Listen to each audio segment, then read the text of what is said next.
মোৰ ইউটিউব চেনেললৈ আপোনালোকক সকলোকে স্বাগতম। আজি আপোনালোকৰ মাজলৈ এটা ভিডিঅ' লৈ আহিছোঁ। সেয়া আপোনালোকে লাইক শ্বেয়াৰ আৰু ছাবস্ক্ৰাইব কৰি বেল আইকনটো প্ৰেছ আমাৰ নতুন ট্ৰেক্টৰ আহি পাই গ'লহি। এইখন আমাৰ টেলাৰখন আপোনালোকক আমাৰ ট্ৰেক্টৰখন দেখুৱাই আছোঁ। এইখন ট্ৰেক্টৰখন স্বৰাজ 840 XM আপোনালোকে দেখিছে। এইখন আমাৰ পুৰণা ট্ৰেক্টৰখনৰ টেলাৰখন লগাই থোৱা আছে। এইখনে আমাৰ ট্ৰেক্টৰখন। আপোনালোকে আমাৰ ট্ৰেক্টৰখন দেখিলে এতিয়া আমি বহুত এনজয় কৰিবলৈ বাকী আছে। আপোনালোকে মোৰ ভিডিঅ'টো দেখিছে। আমাৰ পলু তাকো সৰু এয়া দুষ্ট কৰি আছে। আপোনালোকে দেখিছে। ই আজি আমাৰ ভিডিঅ' থাকিব আৰু বহুত এনজয় কৰিম বুলি কৈ দিয়া।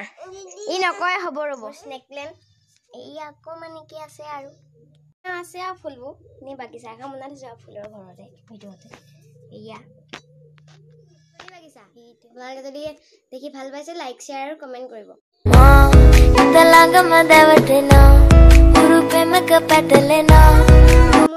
আপোনালোকে যদি মোৰ ভিডিঅ'টো চাই ভাল পাইছে লাইক শ্বেয়াৰ আৰু কমেণ্ট কৰি ছাবস্ক্ৰাইব কৰি দিব আৰু ধন্যবাদ।